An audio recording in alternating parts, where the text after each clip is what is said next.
we're going to get started for today. Thank you everyone for joining us. I'm just going to pull up my questions.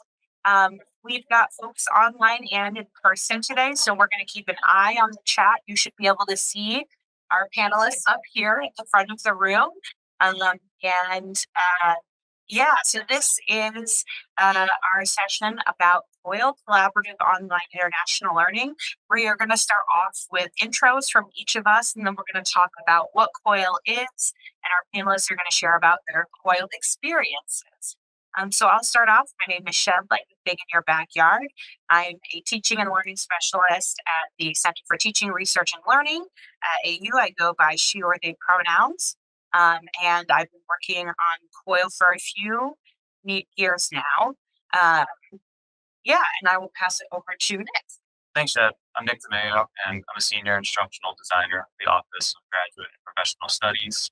I help build online courses and use that ed tech expertise to help set up COILs, so ways of using collaborative technology to have two groups, completely different parts of the world together, that you're going to hear about here in a few minutes. So I'll pass it Okay, I am Professor Pashayan. My expertise is on the continent of Africa, particularly Kenya. I come to American University from a practitioner background, working on the ground in Kenya in informal settlements since 2010. And so I bring that expertise to students here with this collaborative heart. And so finding COIL is just like a blessing for someone who's really an academic practitioner. Hi, everybody. My name is Cruz. I am with the Department of World Languages and Cultures, CAS. I run the language center here at American here. And I also have a background in instructional design, but my expertise is in languages, obviously. And I came to join this COIL experience about 3 or 4 years ago, I believe. And we've been working mostly in COILing heritage Spanish courses. So it was low hanging fruit. We wanted to kind of try it out. I think overall, I find there's a lot of excitement about joining, doing a COIL, but when the rubber hits the road, it gets a little bit difficult. So hopefully we can inspire you and kind of give you a heads up on some of the things that you may want to consider before you embark on the adventure. That's how you put that. So thank you to our panelists for being here today. So we want to start by actually talking about what COIL is. So again, it stands for Collaborative Online International Learning. I thought Nick and I could speak to this a little bit. Nick, does anything off the top of your head? What's COIL? If you could speak to it a little bit.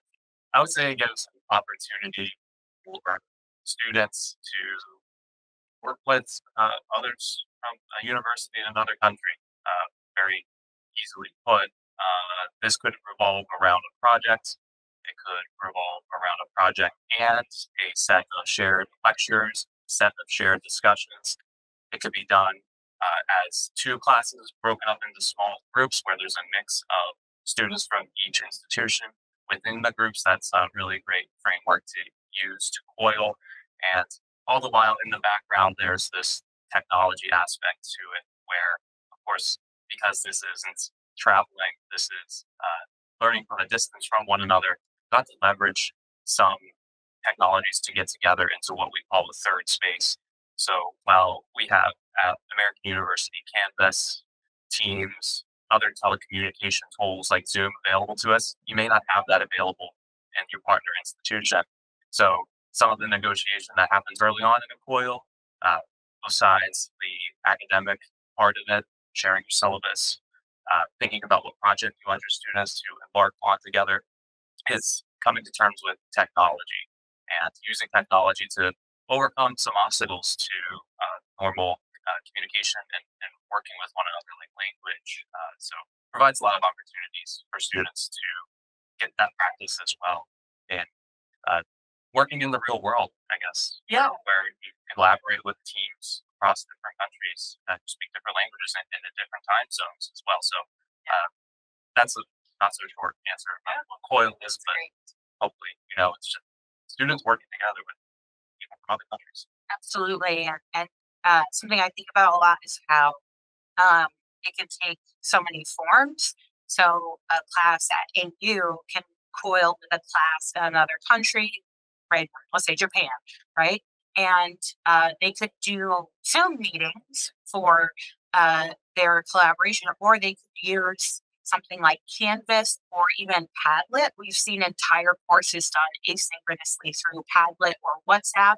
And so the instructors of the two courses work together to create shared goals for their students and then take students through that shared learning experience together. So I'd love to hear from our folks who have COIL.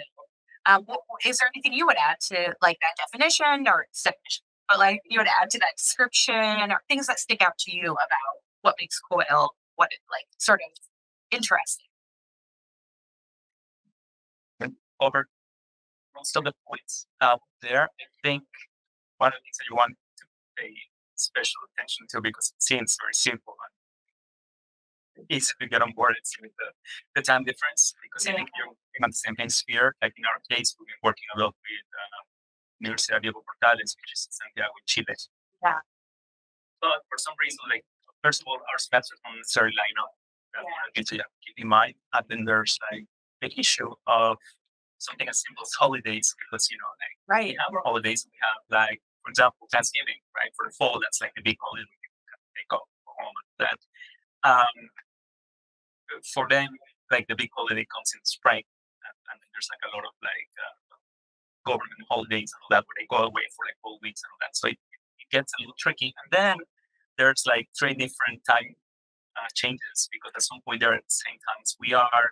And then we change, so we end up like 3 hours behind them. Daylight savings, And then but we worse. change it again, and then we're 2 hours behind them. And then at some point we end up being at the same time. But to begin with, their course wasn't at the same time as ours ever, because they were in a different time of the day. So it took a lot of flexibility and a lot of like sort of coming together to figure out who was going to displace themselves in terms of like the schedule of the day, Right. to be able to actually make sure that we had some of the meetings that required everybody to be on the same, like on a live meeting where you see everybody and you're playing with everybody real time. That was a little bit more complex than you think at first blush. Right. I'm confused listening to you describe this time change. As long as any of you do that. I guess I'm thinking about what you're saying, as like things to watch out for. And I definitely have some things to share about what to watch out for. But I do want to add on before I talk about that. I do want to add on a definition of what it means. And for me, it's really that intercultural connection. Yeah.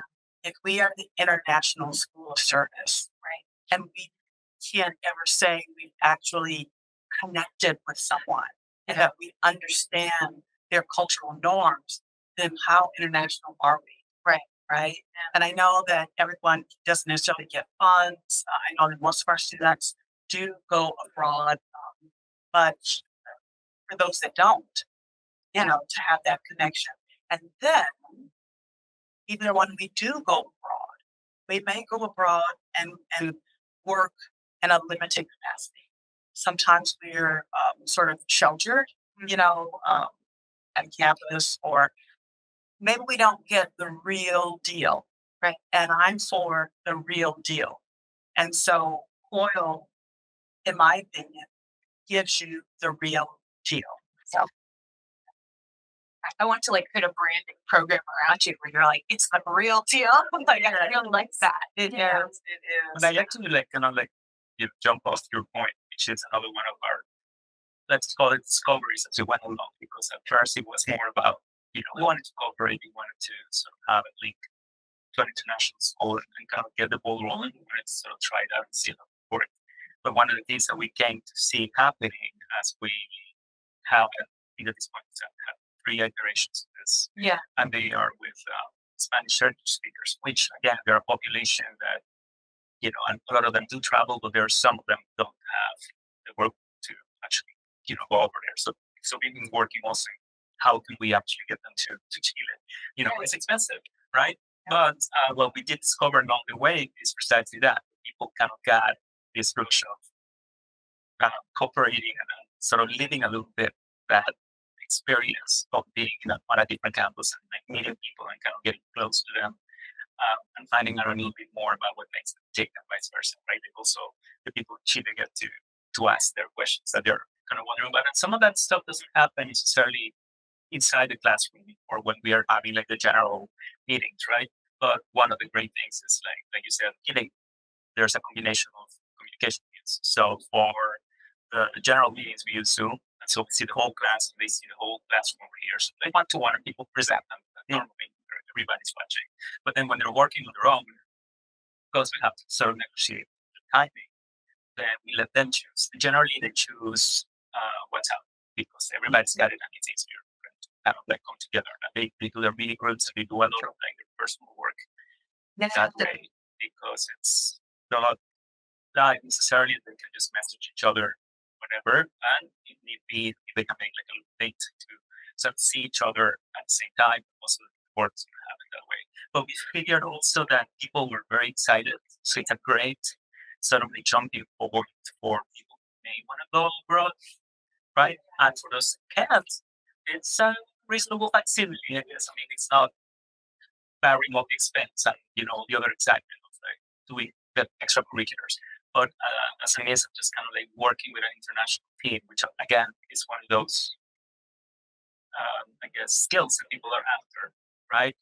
It's also an opportunity to kind of like really do that hands-on and see, what is nice about that and what also the challenges are going to be with working an international team because they're challenges. So I think that is something that makes it really great to sort of like put all the effort to get that. Just to call out something for the audience here about the variety of COIL, we have represented here already quite a diversity of COIL where there's a synchronous portion and an asynchronous portion. I think, Angela, your COIL was mostly asynchronous, maybe with a couple of key moments of synchronous. So there's that balance there to consider as well as you think about COIL. It's not a one size fits all. There could be mostly synchronous, which we have had some examples of that too here, not represented on the panel here today, but something that like we could speak to as well. So there's just a lot here in terms of how you can organize that schedule. I have to add on to what you said about that, because we're talking about pitfalls and not just pitfalls, but pluses and minuses and different ways to organize. And originally, I really wanted for my COIL, for us to be together for a longer period of time, right? Maybe not the full semester, but the majority of the semester. And I was really looking forward to it. And then all of those things that you mentioned, the holidays, the breaks, all those things came into play. And it's like, okay, this is not going to happen. Plus the time difference was going to make it very difficult. And I'm sure that you guys are listening. You're like, oh my God, if I have to look at Canvas and everyone's conversation at midnight or some time like that, I think I'm working hard. And no, I didn't want to have to do that. And I didn't want my students to be burdened. So what I did was I shortened it. I shortened it to an intense block of time over a course of, I think it was maybe like 4 weeks. And each week, myself and the other professor, which was at Kenyatta University in Nairobi, we decided on a really, really great exercise that I teach master's degree students. It's a power practice class, SIA 636. And I have this one exercise that was going to be really beneficial for both. We went through it, we put it together, we said, okay, we're going to do this over 4 weeks. So know that there's that flexibility between you and the professor that you're working with to shorten it. And this one exercise just really was perfect that my students could do it, that his students could do it, and we could come together and share. And then we had some sort of semi-synchronous things to do at the top and at the bottom of those two French weeks. So there's flexibility, which is wonderful for course design, that you have freedom to do what you want to do. So I want to add that. I want to share with you a little bit of an anecdote because I'm coming into this. I used to be at Georgetown before I came here, many years ago. And at that point, Georgetown had opened their campus in Doha. They have in Education City, like a lot of major universities set up Oh yeah. campus over in Doha.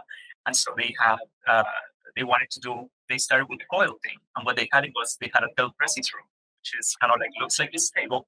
And you see the other people in the other campus, like life size.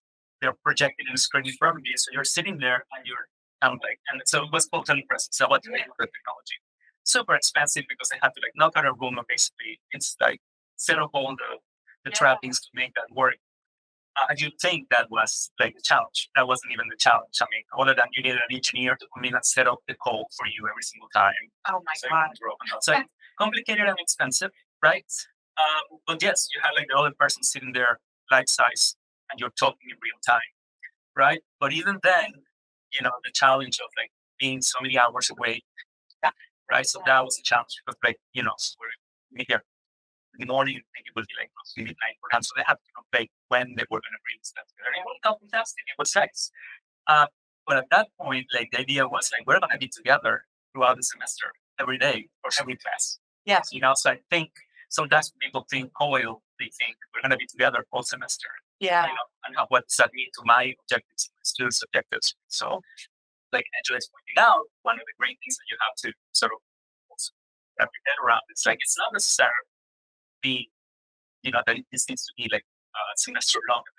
Right. It actually makes more sense because we discussed before to actually make it something that's made to work as part of the objectives. So for us, one of the objectives that is support that, which is kind of like the way that we decided to do our courses. So I think like the genius of the people who originally helped us out because it was a big team, and that also, I guess, want to surround yourselves.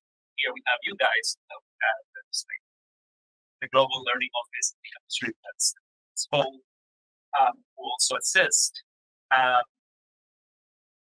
One of the things that kind of really helped out is actually sort of identifying that we can come because our class was Spanish for heritage speakers, and the class over in Chile was marketing course. So you start out with like, how is this going to work out? Yes.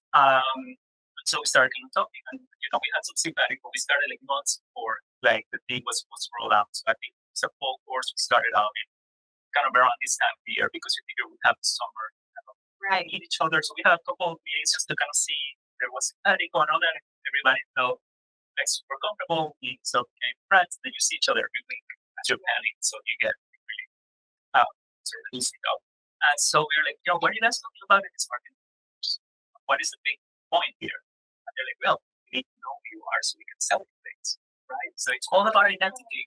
Yeah. And we're like, oh, well, guess what? Ours is also Marriage of Spanish is about identity because people that's really discover this once they're in college. At a certain age when you kind of like want to get back to your roots. Back in touch, you're sick that you want to talk to your grandma and she wants me. So know about social identity. So that's what we kind of like looked on and we're like, okay, it's something that we have in common. This process.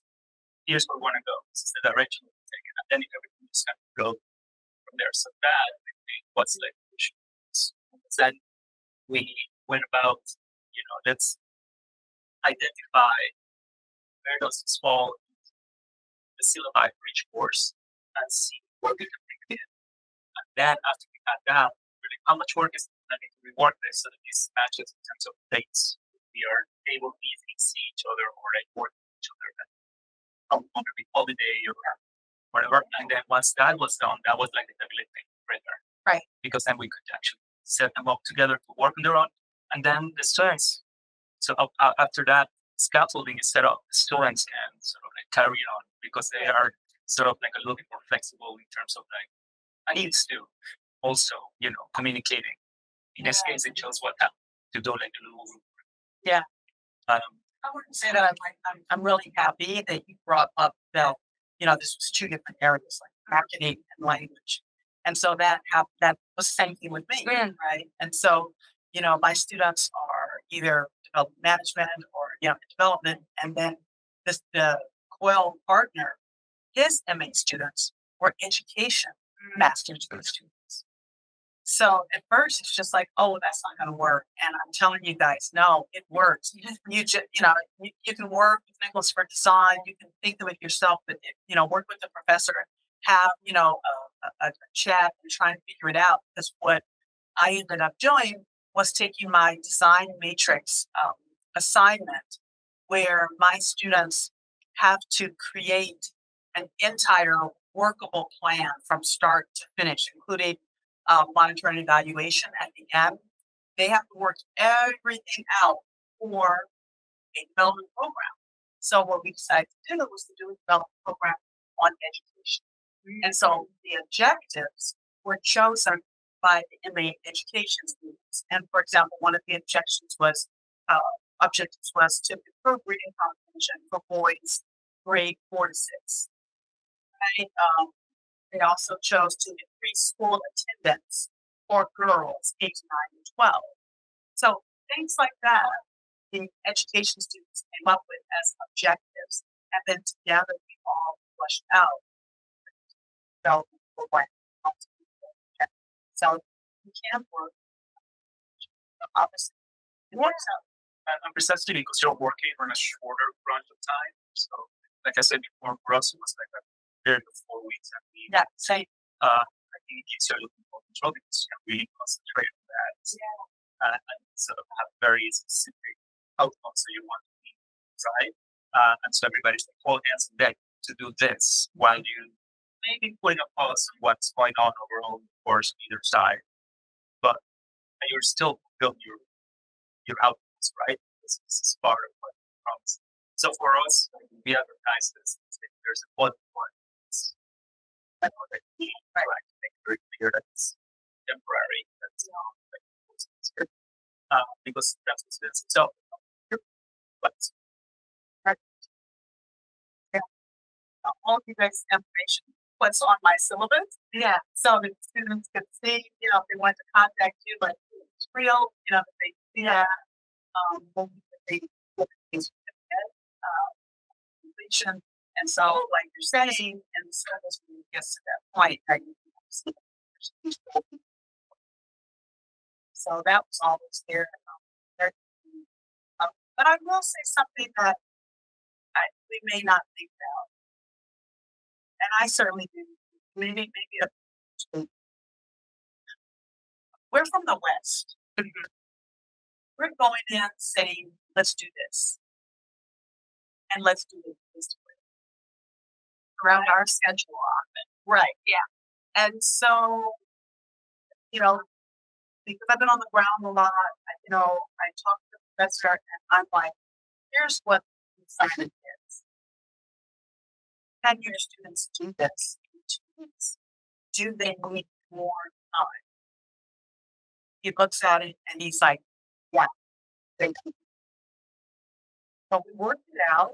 Yeah, and I'm only mentioning it because we have to be aware that other students may not talk that stuff out like that. I mean, we basically live on a treadmill, we'll say, and so we're used to churning. The rest of the world doesn't churn like that. They just don't do it. Just don't. And so we cognizant of that. And so what I did was we said, okay, well, let's give this assignment to your students 4 weeks ago.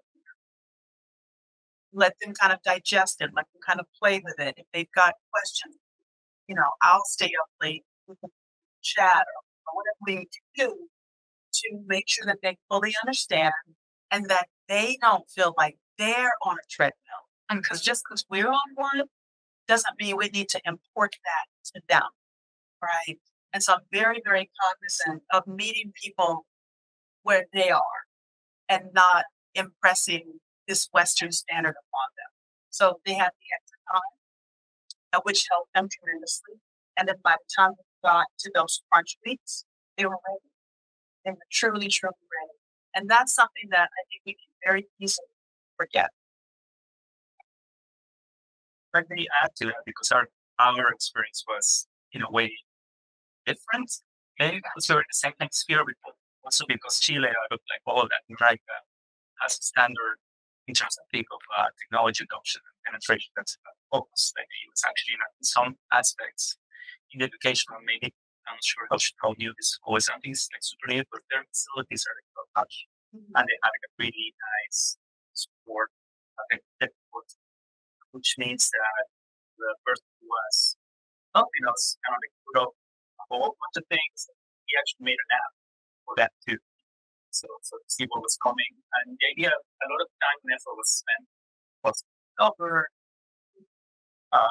make changes, shift things around, but that all paid up because the idea was that we can set stuff so that we do COIL again, we use it. And we did. And it was successfully done with something that was slightly different from but we didn't have inspired there. But in this case, actually we sort of like felt like the commerce, they had everything. There's probably because they had a lot of support and resources, right, that perhaps we didn't have, right? They were really supporting the professor over there, but also saying, hey, look, this is what I want to do to make his life easier, but it's also here, right? So we kind of like brought on the cocktails of that to make things work better. And obviously, they're in the capital city, everything's like wired and just so that was a little bit less of a challenge, but at the same time, that was also opened up opportunities. So depending where your job, it could be throwback or it helps out. But I think that's part of it, and I don't think it's the part that we're talking about, which is kind of like the perception or the speed or the style of working, right? Because it's not always built that, but people do well, some people things are quote unquote getting it. So we are already starting out at a different level of all and then it's those students that we did brilliant, we did great work. It's and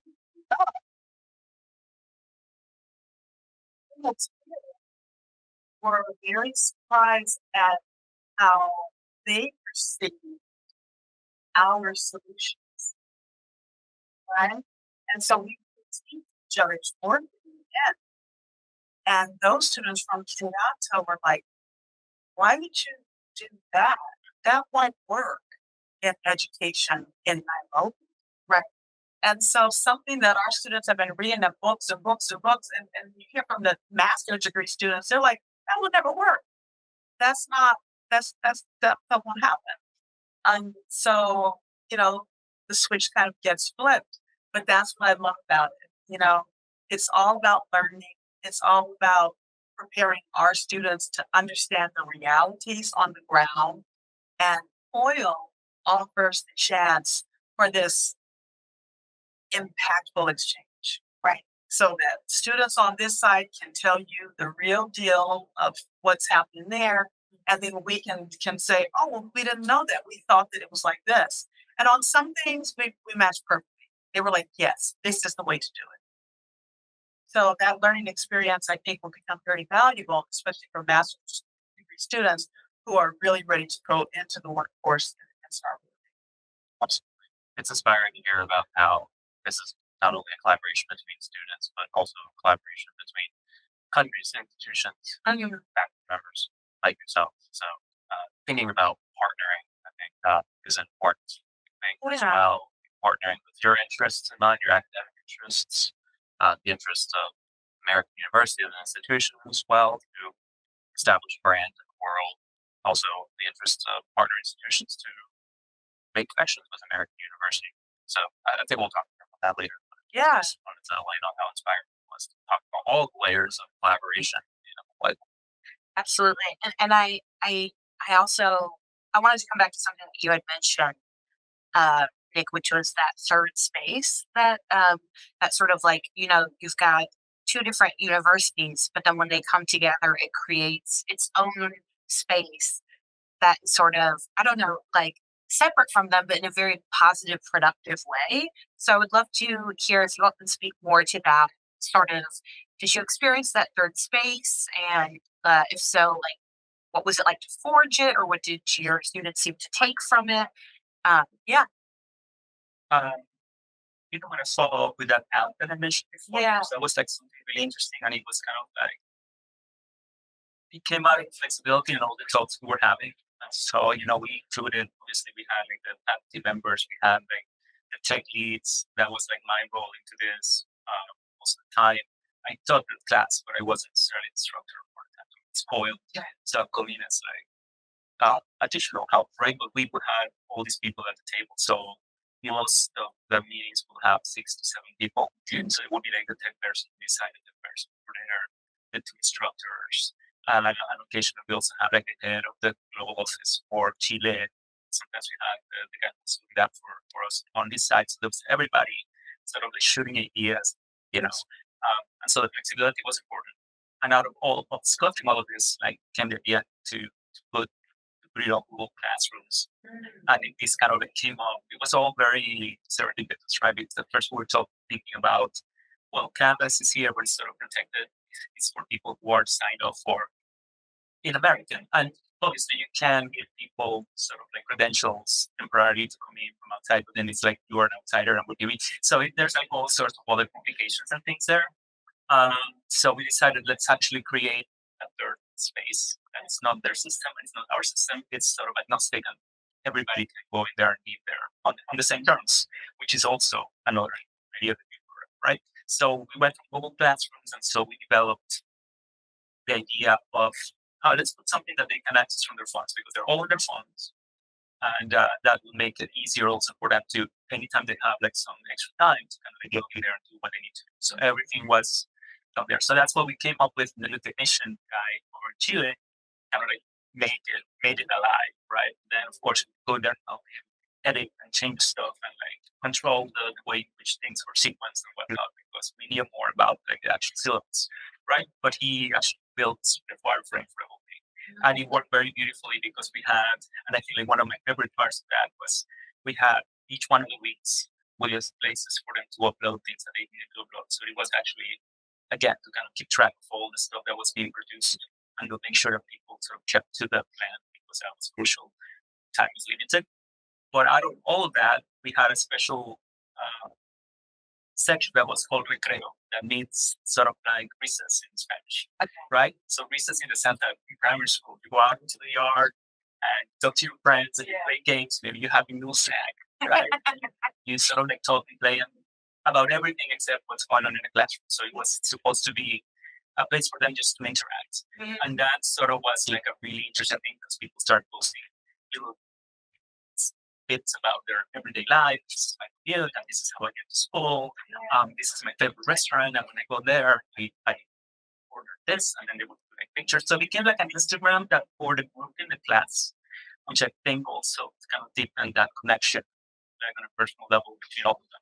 because it was great and No, it was it feels open. fun and yeah, Right. The idea with that initially was like, let's have them sort of try out so they cannot get hooked on posting and just yeah, and they get better at using the app. That was like the initial intent, right. but it was actually something that worked out to become something else and provide us with that cohesion, because people were sharing all sorts of things about their campuses, about their neighborhoods, about the family. So, there were like different points of how deep people get, but when you look at it as a whole, it just kind of made for like a very rich experience for people on both sides of it, kind of coming together and commenting and sort of like being aware a little bit of,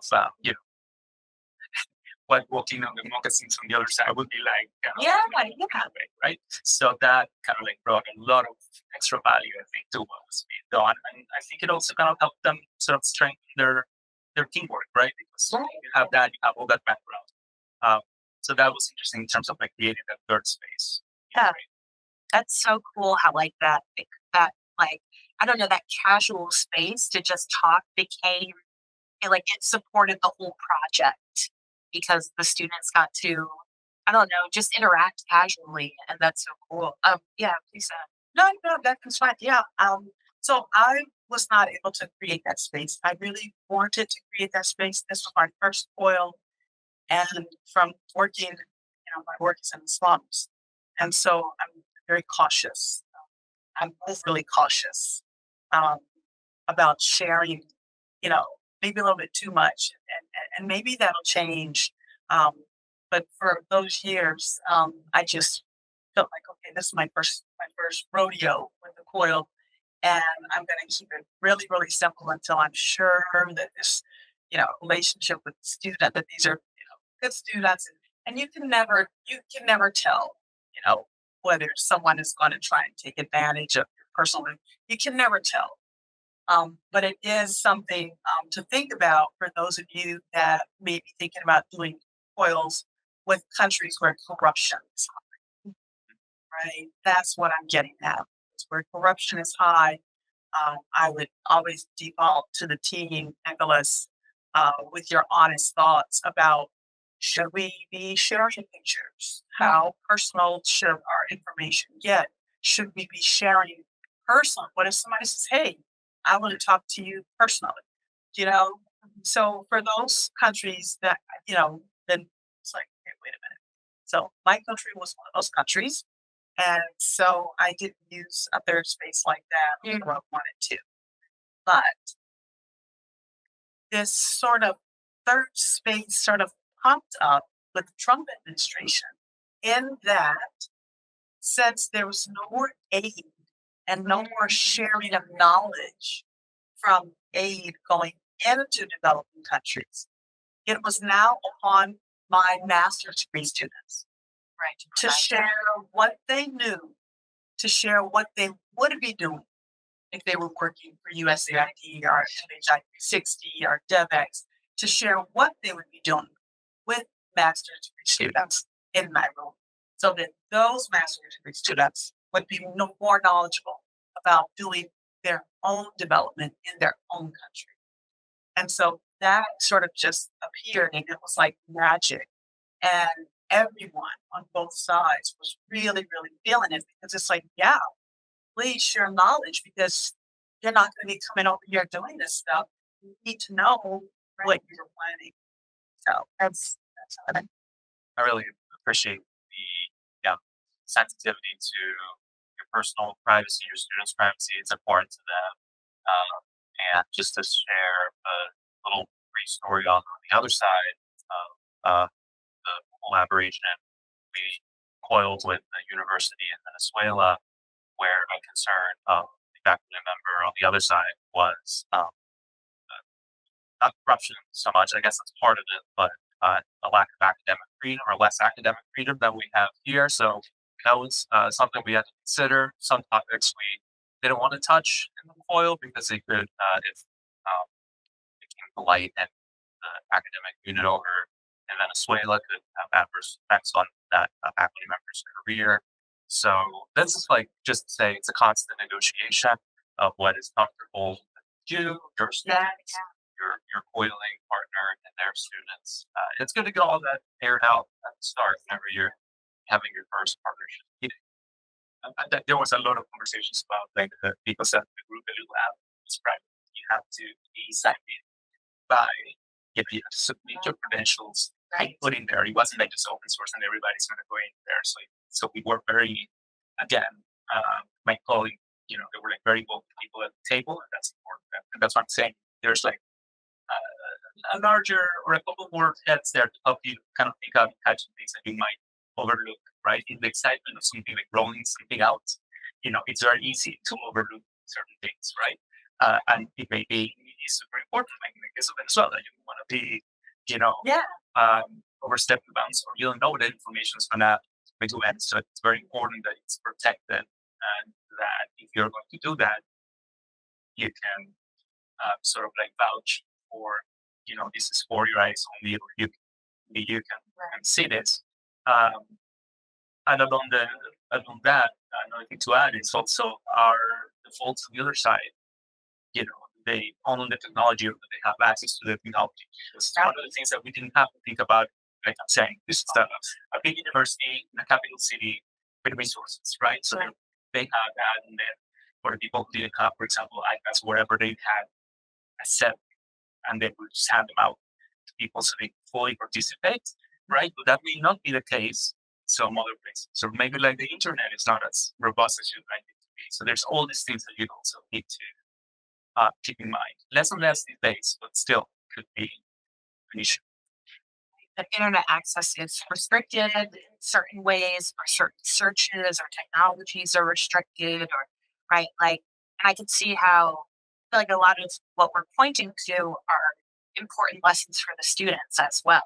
So, right, like understanding, like this is the world, right? In some places, there's going to be limits on technology, and what you talked about, Angela, with like the pace of life, productivity, like that's a lesson for students too that you're pointing to, understanding like and I think also you're gesturing towards sort of like recognition of imperialism in some ways, a sort of like we don't want to impose, right, a US way of learning or engaging, and it's important for students to see that and be like, oh, we're not the main character of this particular story, um, or conversely, like, what does it mean to represent the US if you're not used to it? I can imagine for some heritage speakers, for example. So I think that's so powerful and taps into that equity part that we've been thinking about. Like, we've talked about how, like, not everyone can afford to study abroad. So this is a very accessible option for cultural exchange that doesn't rely on money.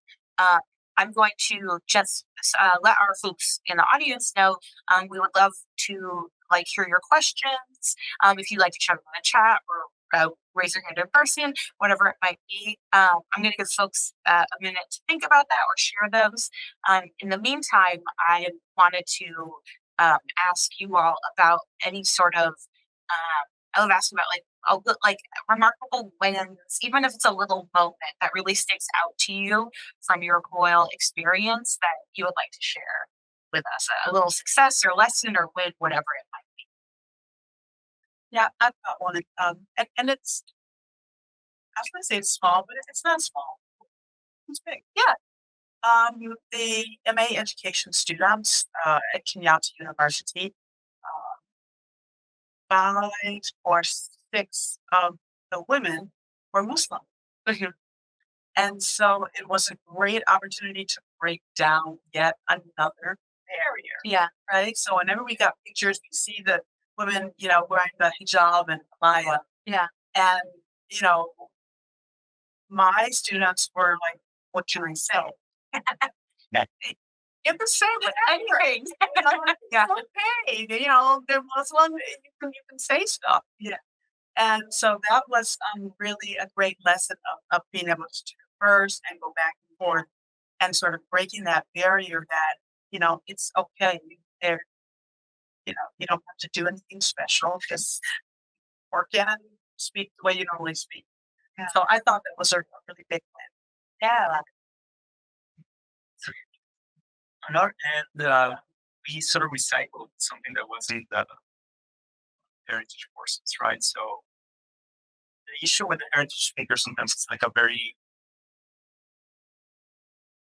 it's like a social issue based on identity, because sometimes people make very conscious decisions of giving up that heritage language, or actually making sure that their children supporting the children in learning that heritage language. So, it depends on the background. The person depends on, are you fleeing a civil war, or like, are you fleeing persecution? You want to think about that. You want to remember it. So nobody here is going to speak Spanish because, or maybe nobody here is going to speak Spanish because then you're going to develop an accent and then you're going to be discriminated against. So no, right? And in other parts, it's like you're very tied to, you go back every year. You're very tied to your relatives, so you want to sort of back that up and make sure that your children speak the language because it's the point of pride, right? So there's very different ways of coming at it there. And sometimes you don't know it by looking at the person, know their history, you know what's going on. So there's that. And so one of the things that we wanted to kind of get them the opportunity to do is a little bit of a story. Oh, it's just write it out. Just write it out in the language to a person that has meant a lot to you in terms of like supporting you in learning the language, right? It doesn't matter if it's not perfect. We can work on that. It's just like, so you will write something out and put a stamp on it, send it, and that person's going to get, yes, exactly. And that's what happened, to your abuelita or to your uncle or your cousin, whatever. And then, of course, they started getting stuff back, and they were like shocked because people were really like, you don't get stuff in the mail that much longer. Yeah. So we decided that that's how we're going to do the icebreaker for the groups to meet, because we actually had somebody from the university in Chile coming into our campus because they're part of like study abroad. So they were coming every day anyway. So we said, hey, this kind of coincides. What an opportunity, kind of thing. Why don't we have a letter exchange to start, which is like very low tech, Yeah. but at the same time, like people start sending each other like little stickers, pictures, all sorts of things. Yeah. And at this point, they didn't even really had met each other. So it was kind of like they said, like to the people in my group, they said, like, Shad, Nika in my group, and then Angela is writing, even though you haven't laid eyes on each other, yeah, you haven't seen each other. So you're just kind of introducing yourself. It was like a little introduction letter, and so and we have kept that because it kind of worked out so well. And it just kind of like really sort of like it gives you that base of goodwill, and then that sense of like discovering something new and excitement to kind of start the class, right? Again, it's like very low tech. Everybody can do it. I mean, in this case, we were like super lucky. We had somebody, a messenger to kind of like ferret things back and forth. Yeah.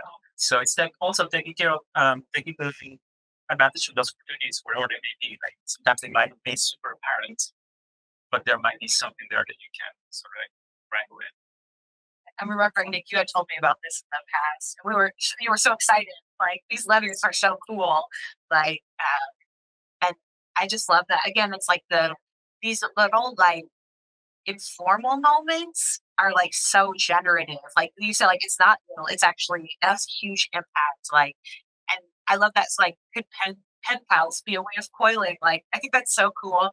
It's great to take a moment to appreciate these are huge wins. And These are wins for students and their maybe professional development. yeah, If they're going into development, and just a huge win for great instruction, right? To do something that is, going to be a little bit different, not what students expect, but I think something that, as we've seen from the surveys that we've given out to students, it's a big impact. yeah, absolutely. I'm keeping an eye out for questions, but I have one more that I want to share with you all, and we'll keep space open still for any others. But what would your main recommendation be to an instructor interested in COIL, wants to COIL, just getting started out in the process from your experience? What would you recommend? I would say lay down in the grass and think of the most fabulous thing you want to do, and then get off the grass and chop it in half. Because ideas can fly like this. Yeah, You can really, really go super, super, super big, and it can be great. But for the very first point, yeah, I would say keep it simple, keep it manageable because things will pop up and you don't want to burn out. You want the COIL experience to be good for not only the students on this side of the pond and another, but for yourself, thinking about managing this with another professor. So think of something really great, chop it in half, and then slowly add on a little bit more the next time.